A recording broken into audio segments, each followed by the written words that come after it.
Bismillahirrahmanirrahim. Assalamualaikum warahmatullahi wabarakatuh. Selamat pagi anak-anak. Apa kabar kalian hari ini? Semoga kalian selalu dalam naungan Allah, dalam keadaan sehat walafiat. Anak-anak, hari ini kita masih mempelajari bab 4, yaitu indahnya kebersamaan dengan sholat berjamaah. Sholat adalah kewajiban bagi setiap muslim. Tidak ada alasan apapun untuk meninggalkan sholat. Bahkan orang yang meninggalkan sholat akan mendapatkan ancaman siksa, baik di dunia maupun di alam kubur hingga di akhirat nanti. Di dunia akan kehilangan keberkahan dari usianya, dihilangkan aura orang soleh dari wajahnya, juga doanya tidak akan diangkat ke langit. Kemudian di alam kubur, kuburannya akan disempitkan sehingga tulangnya akan remuk berantakan. Kemudian di dalam kuburnya akan dipenuhi api sehingga ia akan terombang-ambing di lautan api siang dan malam. Kemudian di dalam kuburnya dia akan dikuasai, akan dililit oleh ular, yaitu ular as-suja wal-aqrab. Dia akan memukuli orang yang meninggalkan sholat hingga habis waktu sholatnya.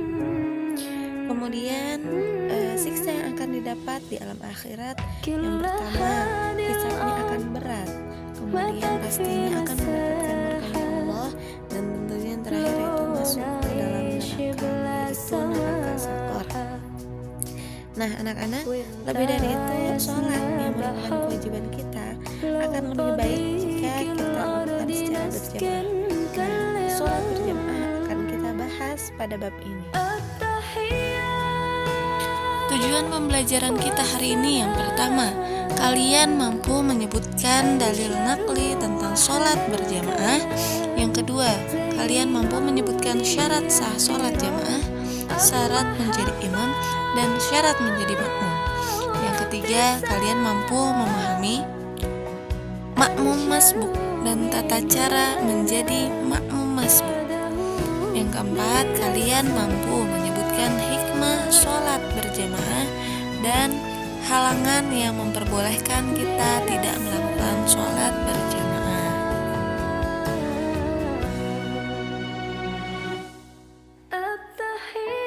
Sholat berjamaah adalah sholat yang dikerjakan oleh dua orang atau lebih secara bersama-sama, dan salah seorang dari mereka menjadi imam, sedangkan yang lainnya menjadi makmum.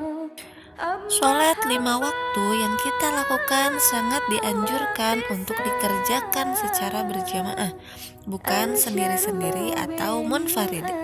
Kalau kalian perlu tahu bahwa hukum sholat wajib yang dilakukan secara berjamaah adalah sunnah muakkadah, yaitu sunnah yang sangat dianjurkan.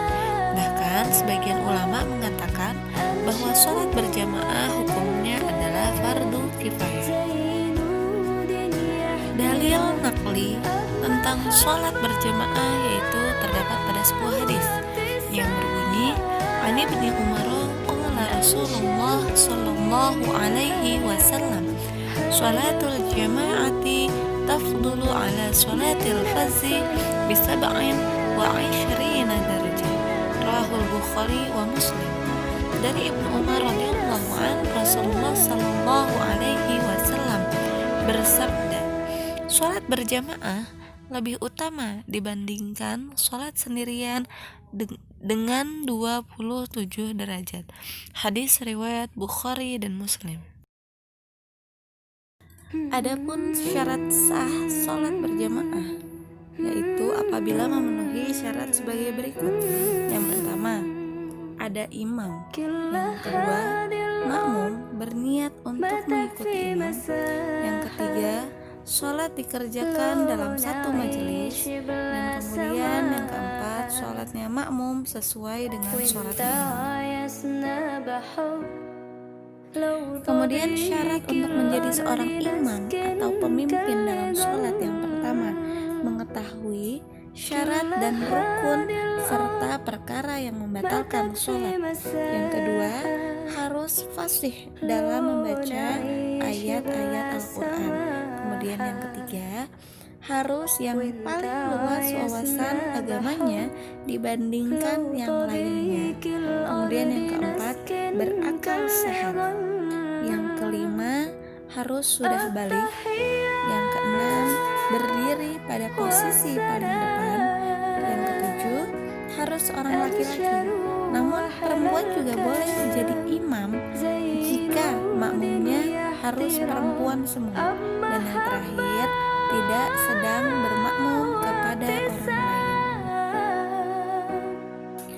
Kemudian syarat menjadi makmum. Yang pertama, makmum berniat mengikuti imam. Yang kedua, mengetahui gerakan sholat imam. Yang ketiga, makmum harus berada dalam satu tempat dengan imam. Yang keempat, posisinya ada di belakang imam. Dan yang kelima, hendaklah sholat makmum sesuai dengan sholat imam. Misalnya, imamnya sholat asar, maka makmumnya juga sholat asar.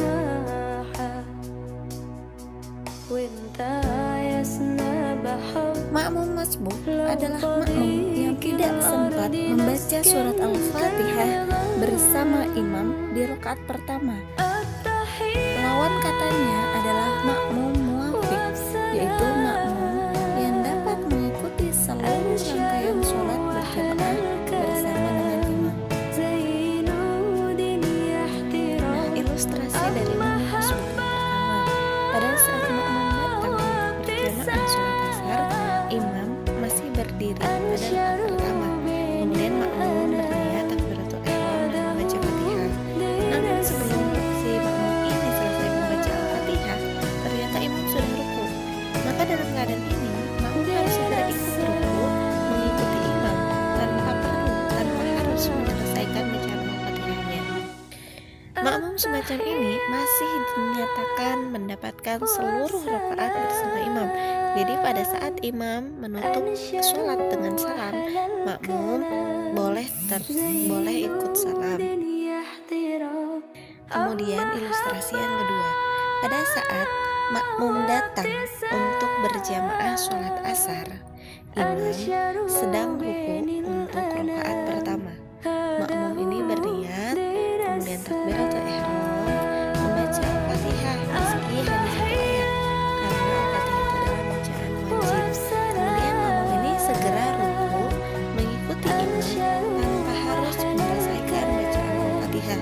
Makmum semacam ini masih dinyatakan mendapatkan seluruh rakaat bersama imam. Jadi pada saat imam menutup sholat dengan salam, makmum langsung ikut salam. Nah, ilustrasi yang ketiga yaitu pada saat makmum datang untuk berjamaah sholat asar, imam sedang berdiri atau sujud untuk rakaat pertama. Makmum ini berniat takbiratul ihram dan langsung ikut i'tidal atau sujud bersama imam. Pada saat imam menutup sholat dengan salam, makmum berdiri lagi untuk menambah kekurangan rakaat yang belum selesai.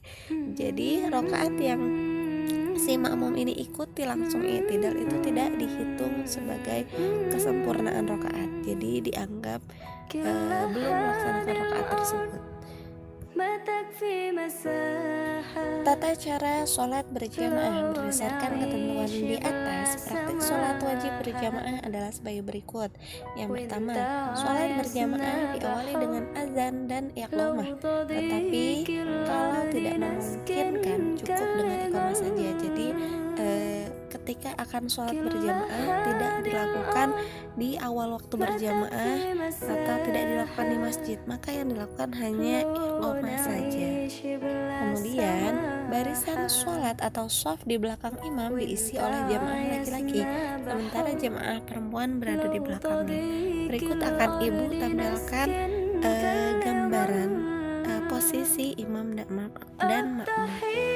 Nah, perhatikan gambar pertama, yaitu jika yang berjamaah adalah 2 orang.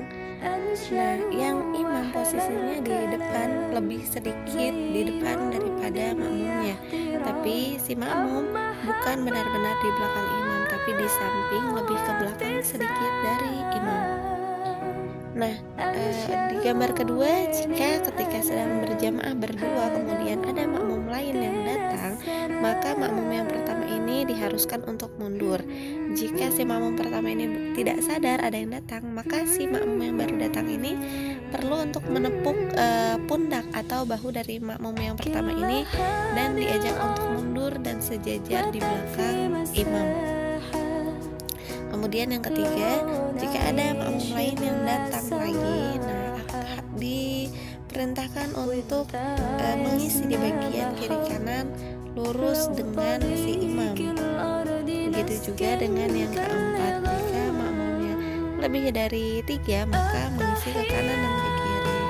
Lalu posisi jemaah perempuan ada di belakang jemaah makmum laki-laki, tapi lebih longgarkan untuk memberikan kesempatan jika ada laki-laki lain yang datang untuk berjemaah. Tapi jika tempatnya memungkinkan, diperbolehkan untuk jamaah makmum laki-laki dan makmum perempuan sejajar dengan diberikan tirai atau hijab. Hikmah dari sholat berjamaah yaitu perbandingan pahala antara sholat sendirian dan dengan sholat berjamaah, yaitu 1:27 derajat. Namun sholat berjamaah dengan sholat sendirian yang dilakukan sebanyak 27 kali tetap lebih utama sholat berjamaah daripada sholat sendirian yang dilakukan 27 kali tersebut. Kenapa demikian? Karena di dalam sholat berjamaah memiliki keutamaan-keutamaan, yaitu yang pertama, menjalin silaturahim antar sesama, kemudian mengajarkan hidup disiplin, saling mencintai dan menghargai. Yang ketiga, menjaga persatuan, kesatuan, dan kebersamaan. Yang keempat, menahan dari kemauan sendiri atau egois. Yang kelima, mengajarkan kepatuhan seorang muslim kepada pimpinannya. Ini yang tidak ada di dalam sholat munfarid walaupun dilakukan sebanyak 27 kali. Nah, jika kita membiasakan sholat berjamaah, sikap kecintaan kepada sholat berjamaah dapat diwujudkan melalui perilaku sebagai berikut. Yang pertama, ketika masuk waktu sholat, segera menuju ke masjid dan mendengarkan atau mendengarkan azan.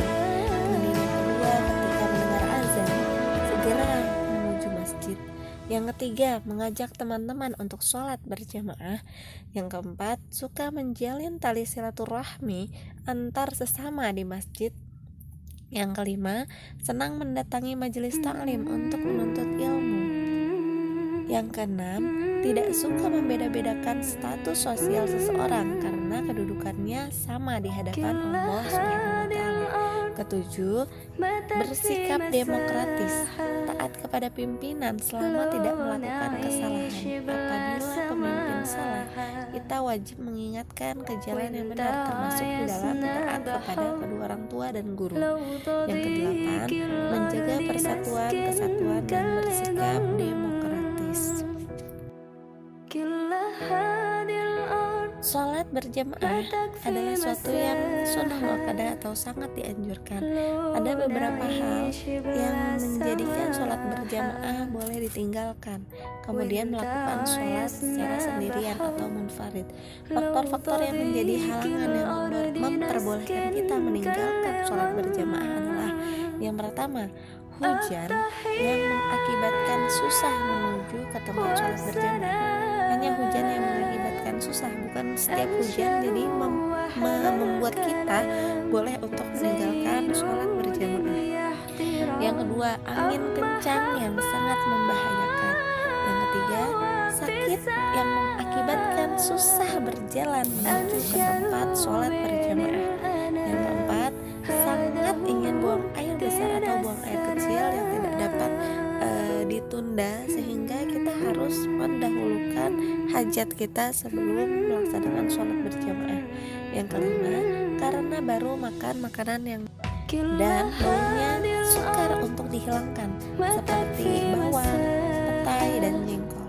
Tetapi jika tidak ada halangan yang sangat memberatkan kita untuk melaksanakan sholat berjamaah, akan sangat lebih baik untuk kita melaksanakan sholat berjamaah.